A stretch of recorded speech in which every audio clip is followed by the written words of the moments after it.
안녕하십니까. 코이카 연수합시 김만성입니다.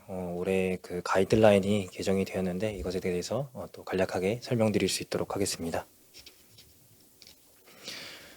목차는 이렇게 정리를 했고요. 아마 3번 위주로 설명이 진행될 것 같습니다. 2020년도에 초청연수 길라잡이를 만들었는데 실질적으로는 코로나가 발발하면서 이 길라잡이를 그렇게 많이 활용하지는 못했고요. 아무튼 22년도에 일부 초청연수 실시한 건들에 한해서 이제 20년도 버전의 초청 현지연수 길라잡이를 사용했었습니다. 그리고 22년도에는 이제 온라인 연수 길라잡이가 나왔고요.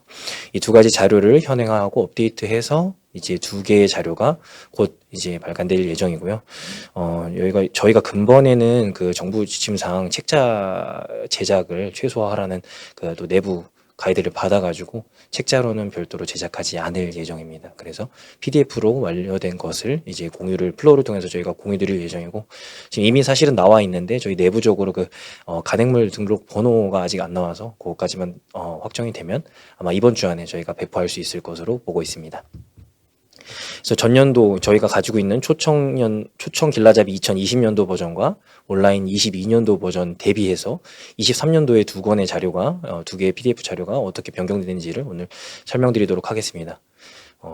여기서 쭉 목차에서 보시는 것과 같이 이제 뭐 사무소 위치하는 국가나 뭐 수원국 리스트, 그 다음에 저희가 그동안 업데이트 해왔던 것들, 그 다음에 그동안 저희가 넣고 싶었던 주의사항들, 이런 것들을 하나하나 담았다라고 보시면 되고요. 크게 한 20개에서 한 22개 정도 목록을 3장 여기 이 부분부터 디테일하게 안내를 드리도록 하겠습니다. 첫 번째로는 이제 사무소 리스트이고요. 사무소 소재지가 좀 변경된 것, 이런 것들이 현행화 되었고, 그 다음에 이제 OECD 다크 수원국 리스트를 대상으로 저희가 다국가 연수 수요 조사나 이런 것들을 진행하는데, 그것도 2023년 기준으로 업데이트가 되었습니다. 이번에 그 양식 부분이나 또 절차상에 있어서 가장 큰 변화라고 한다면은 저희가 그 실시 계획서를 위탁 업무 수행 계획서와 통합했습니다. 그래서 좀 하나라도 산출물을 좀 줄일 수 있는 방향을 고민을 했고요. 그에 따라서 저희가 약정 체결하는 그 절차나 이런 부분들이 조금씩 변경이 됐습니다. 예전 과거에는 당초에는 이제 수행 계획서를 제출을 하고 그걸로 약정 체결을 한 다음에 연수 실시 한 달 전 정도에 이제 실시 계획서를 별도로 제출하시는 것으로 그렇게 저희가 업무를 수행해 왔었는데, 그것이 이제 하나로 통합이 되면서 관련된 절차가 좀 조정이 됐다, 이렇게 보시면 될 것 같고요. 그래서 과정 안내서는 동일하고 과정 안내서 먼저 제출해 주시고, 그 다음에 수행 계획서 플러스 실시 계획서가 다 통합된 그 산출물을 제출해 주시면 그것을 바탕으로 연수 시작 2개월 전에는 저희가 약정을 체결하려고 노력할 예정입니다.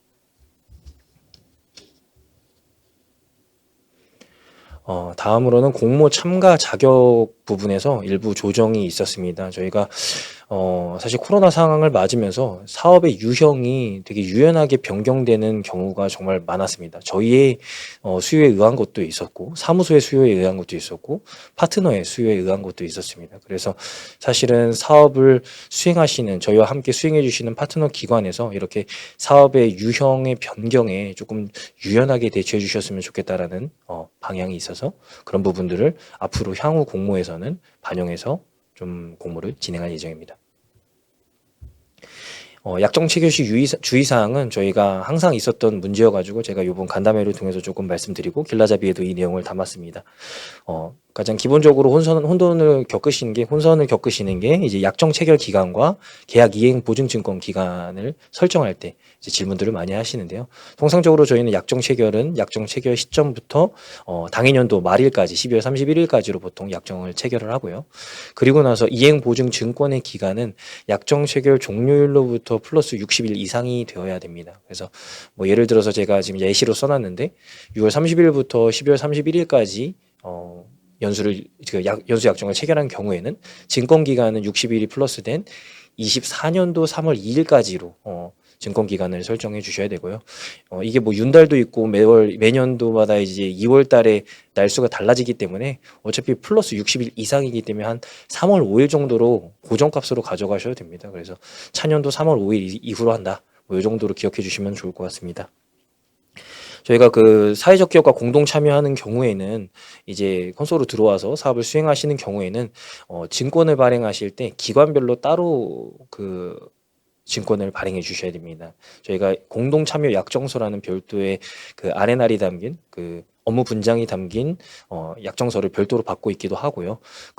그곳에 그 문서 안에 이제 기관별로 얼마의 예산을 집행할 것인지를 명시하게끔 되어 있습니다. 그래서 그 집행액을 기준으로 해가지고 그 증권을 개별적으로 받아주시고 그 송금 조치도 기관별로 별도로 진행한다. 이렇게 봐주시면 좋을 것 같습니다.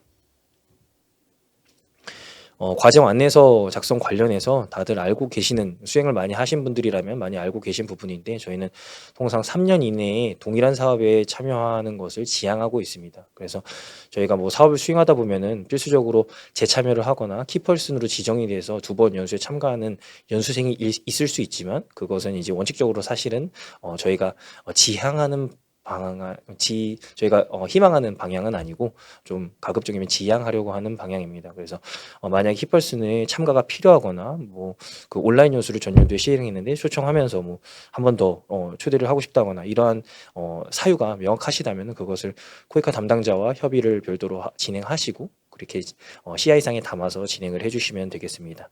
밑에 내용은 저희가 사무소와도 길라잡이를 공유하고 있기 때문에 이제 어디서 문서 서류를 보관할지 뭐 이런 것에 대한 내용이어서 별도로 참고하지 않으셔도 괜찮을 것 같습니다.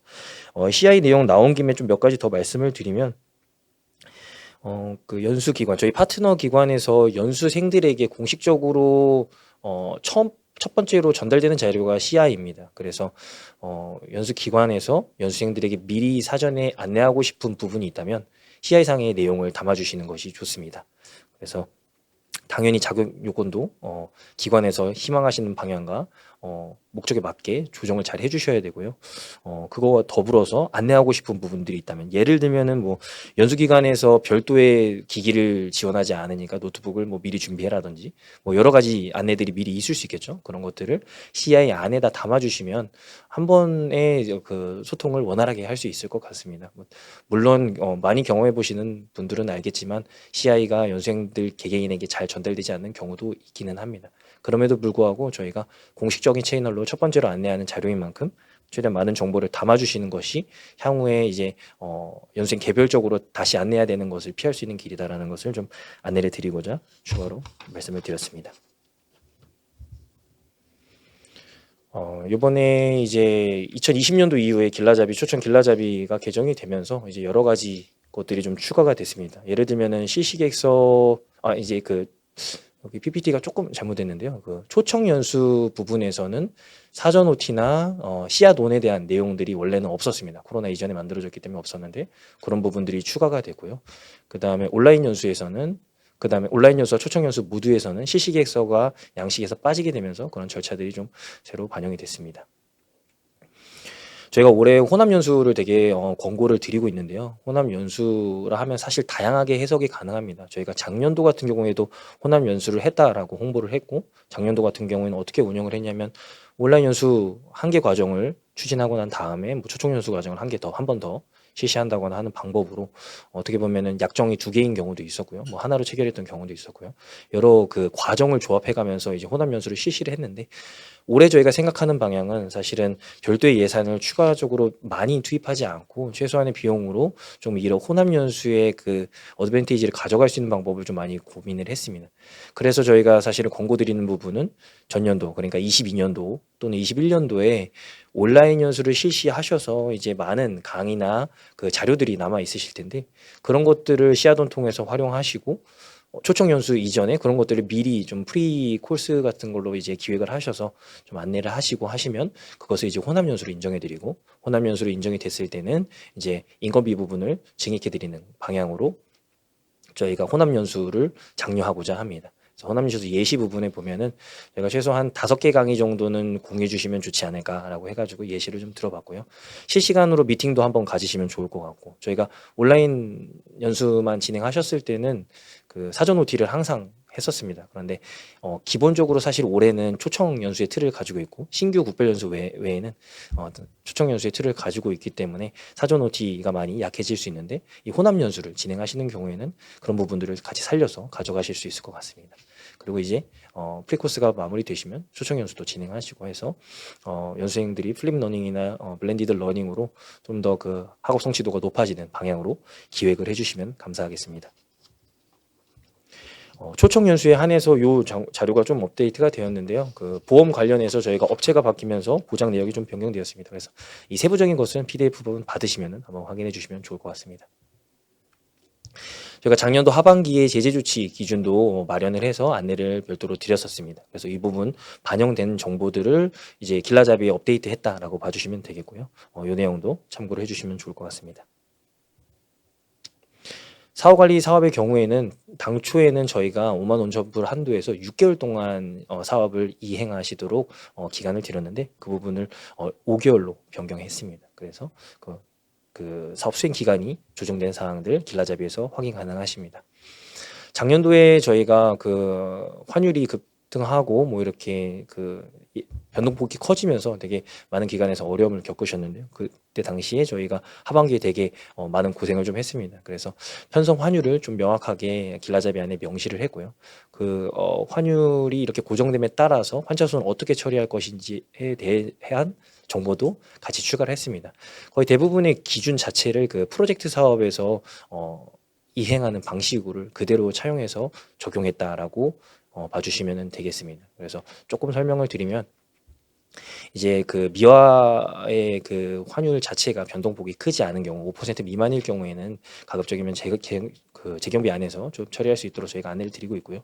이게 5%가 넘어가서 그 차이가 너무 크거나 커버할 수 없다라고 판단되는 경우에는 저희가 예비비나 아니면 기타 사업 자녀 사업 예산 등을 활용해서 전용 처리해서 이제 환차손을 처리하는 것으로 그렇게 좀 생각을 하고 있습니다. 13번 경우에는 아까 이전에 설명드렸던 호남연수와 동일한 내용이어서 이제 스킵을 할 텐데요. 아까 있었던 내용은 그 성과관리 파트의 내용이 예시에 한 번 들어갔고 여기는 그 인건비 부분에서도 또 동일한 안내가 한 번 더 들어가서 이렇게 중복적으로 PT에 들어간 것 같습니다. 아마 이 이후부터는 아마 그 경비 기준에 대한 내용이 쭉 이어질 것 같습니다. 이 이전 부분은 경비 기준 이전에 그 제너럴한 사업 운영에 대한 변경이었다면 지금 12번, 13번부터는 경비 기준에 대한 내용이 있고 이후로도 쭉 경비 기준에 대한 얘기를 하게 될 것 같습니다. 연수생 지원 경비의 경우에는 이거 아마 그 작년에 초청 연수 안 해보신 기관 같은 경우에는 잘 헷갈리실 겁니다. 예전에 저희가 산출하던 일식비 그리고 예전에는 준비금이라는 개념이 있었는데 그런 것들이 다 연수생 지원 경비로 통합이 됐다. 그게 사실은 2020년도에 통합이 됐는데 코로나 때문에 이제 그것을 기관에서 파악하시기는 아마 어려우셨을 것 같고 요번에 이제 체감을 하실 것 같습니다. 그래서 준비금이 포함 예를 들면 지금 여기 편성산식에 보시면 일비를 이제 22,000원 곱해서 기간 동안 지급을 하고 그리고 나서 기타 경비를 정액으로 22만 원을 연수생마다 한 번씩 드리게 되는데 이게 과거의 준비금 6만 원의 개념이다라고 보시면 되겠습니다. 근데 이제 22만 원 안에는 저희가 그 준비금에서 커버하고자 했던 내용들 뭐 비자 발급비라든지 현지 항공료, 현지 교통비 이런 것들이 이제 모두 포함이 됐다. 라고 이제 보시면 되겠고요. 그래서 연수생들이 공항으로 어떻게 이동하든지 어떻게 현지에서 비자 발급 비용을 얼마나 집행했는지 이런 것들을 저희가 하나하나 실비 정상하는 것 자체가 이제 어려웠기 때문에 이렇게 그 전체적인 집행액을 분석해서 22만 원이라는 단가를 저희가 만들어냈다. 이렇게 좀 보시면 되겠고요. 작년부터 저희가 이제 PCR 권고를 드리고 있고 올해 이제 안전 가이드라인에서도 설명을 드리겠지만 입국하시고 난 다음에는 PCR 또는 그 신속 항원 검사를 실시를 하셔야 됩니다. 그럼 거기에 이제 소요되시는 예산이 필요하실 텐데 그때 이제 기타 경비 그 정산 부분에 시트를 활용하시면 된다라고 보시면 되겠습니다. 그래서 그 이름이 똑같아서 헷갈리실 수 있지만 예산 시트를 23년도 버전으로 보시게 되면 일비는 이제 22,000원으로 해서 곱하기 해서 산출된 대로 산출이 되게 돼 있고 거기에 플러스 22만 원은 정액으로 무조건 들어갑니다. 거기에 밑에 아랫줄에 행을 달리해서 기타 경비의 정상 금액을 별도로 편성하실 수 있게끔 시트를 만들어 놨거든요. 그래서 PCR이나 아니면 신속항원 검사 비용을 여기에 편성을 하시고 이 금액은 실비 정산 처리를 해주시면 되겠습니다. 작년도 하반기에 프로젝트 사업 포함해서 저희 코이카 전체 사업에 대한 그 전문가 채집이랑 인건비 기준이 업데이트 상향 조정됐습니다. 그래서 원래는 1, 2급, 3, 4급, 그다음에 5급까지 있었는데 3급 이하로 통일이 됐고 5급 기준이 사라졌습니다. 그래서 과거 자료를 가지고 계신 분들은 3, 4급 기준까지만 남아있고 밑에 5급 기준이 사라졌다. 그래서 이제 과거에 5급 전문가로 분류되시던 분들은 3급 이하의 체제비 기준에 따르시면 된다. 이렇게 이해하시면 되겠고요. 인건비 기준도 이제 조금씩 상향 조정되어서 저희가 직접 인건비를 산출했을 때 사용하는 그 단가 자체가 변경이 됐습니다. 작년 하반기부터 사실은 미리 적용을 하고 있었어가지고 이 부분들은 기존에 업데이트된 내용을 길라잡에 반영했다 이렇게 봐주시면 되겠습니다. 저희가 초청연수의 경우에는 그 길라잡이 안에 강사의 투입률을 25%로 제한 권고를 드리고 있는데요. 제한을 하고 있는데요. 온라인 연수에는 사실 연수 초반에 저희가 강사를 확보하는 것 자체가 많이 어려웠기 때문에 이 부분을 바로 적용하지 않았습니다. 그런데 이제 코로나 이후에 어느 정도 이 비대면 연수나 녹화 강의 영상의 체계 자체가 많이 틀이 잡혔다고 저희가 보고 있고요. 그래서 초청 연수에서 가지고 있던 그 기준을 온라인 연수에도 동일하게 적용했다라고 보시면 되겠습니다. 그래서 강사 1인이 담당 강의 시간이 전체 강의 시간의 25%를 초과할 수 없다라는 것을 좀 확인해 주시면 좋겠고요. 연수 운영하시는 기관들에서 많이 이제 질문하시는 부분 중에 하나가 사업을 운영하시는 PM님이나 관리자분이나 실무자분들이 강의를 하실 수 있는지에 대해서 질문을 많이 주시는데 사실상 사업 실무자나 보조 인력은 사업 운영을 위해서 100% 투입을 전제로 저희가 인건비를 드리고 있고 그런 것들을 가정해서 저희가 사업을 관리하기 때문에 저희가 만약에 강의를 실시하시더라도 강의료를 드릴 수가 없습니다. 그래서 그냥 관리자분 포함해서 모든 사업 운영 인력은 가급적이면 강의를 실시하는 것은 지양을 해주시면 좋을 것 같고 외부나 내부 전문가분들을 활용해서 강의들이 기획될 수 있도록 좀 조정을 해주시면 좋을 것 같습니다. 그럼에도 불구하고 꼭 그 사업 실무자만이 전달해야 되는 내용이 있다라고 하시면 강의료 지급이 어렵기 때문에 강의료 없이 만약에 그렇게까지라도 해서 강의가 진행이 필요하다면 그 부분은 예외적으로 그렇게 강의 실시를 처리해드린 것으로 작년에 진행을 했었습니다.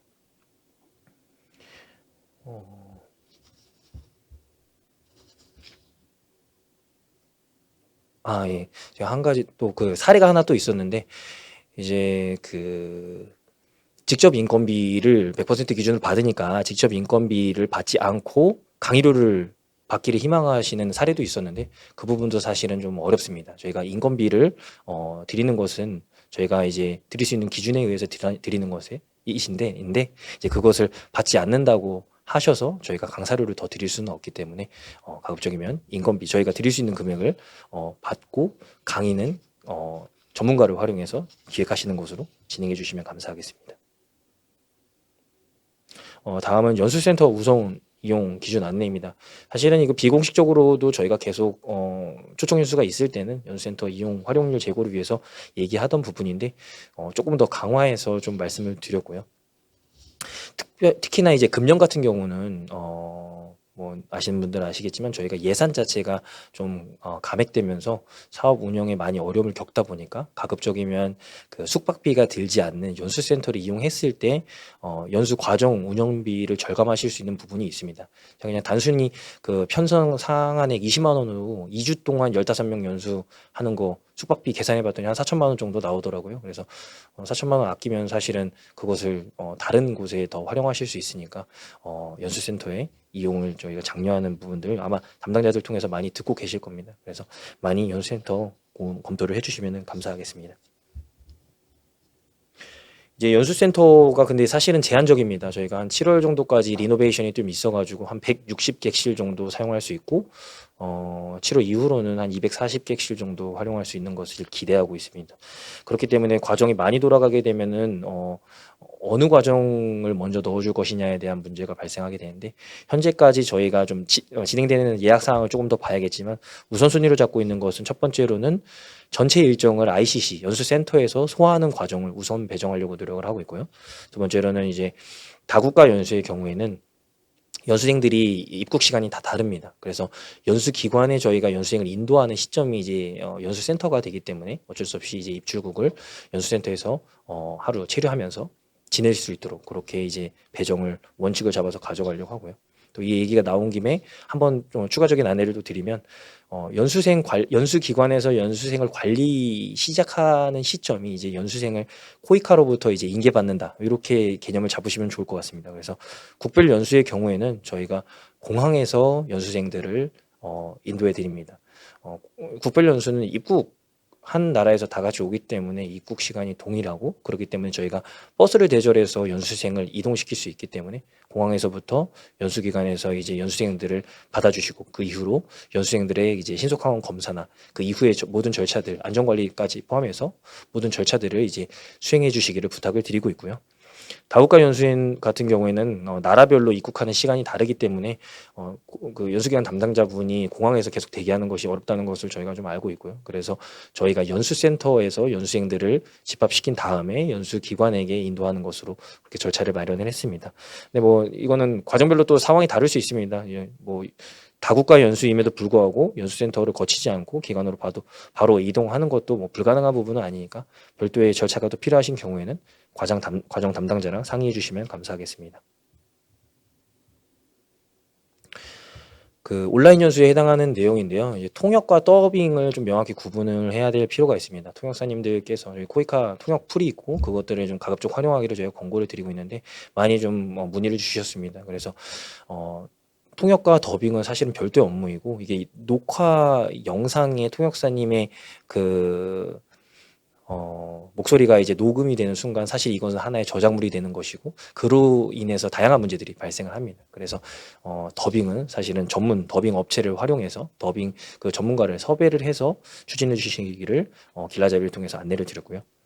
통역료 기준도 조금 업데이트 됐습니다. 금액 자체를 상향하진 않았는데 저희가 원래는 이 표 안에 1시간 통역 단가가 있었습니다. 그런데 사실은 저희가 통역비를 지급할 때 뭐 이동 시간이나 준비 시간 등을 고려하지는 않고 실제 통역 시간만 통역비 지급을 하고 있었는데 이제 예를 들어서 지방에 가서 1시간만 통역을 하는 일정이 있다거나 이런 경우에 이제 통역사님들의 어려움들이 많이 있었고 실질적으로 외부 통역 단가들을 봐도 뭐 저희 기준이 그렇게 높지 않은 편입니다. 그래서 그런 것들을 반영을 해가지고 통역비 기준을 2시간부터 시작하도록 그래서 통역사님이 뭐 예를 들어서 1분을 투입하시던 1시간 59분 뭐 또는 2시간을 투입하시던 2시간 단가를 받게 되시는 거고요. 2시간 그 이후로는 저희가 30분 단위로 끊게 되어 있습니다. 그래서 반올림 처리가 되게 돼 있고 그래서 2시간 29분까지는 2시간 단가를 받으시고 2시간 30분, 2시간 31분부터는 3시간 단가를 받으신다.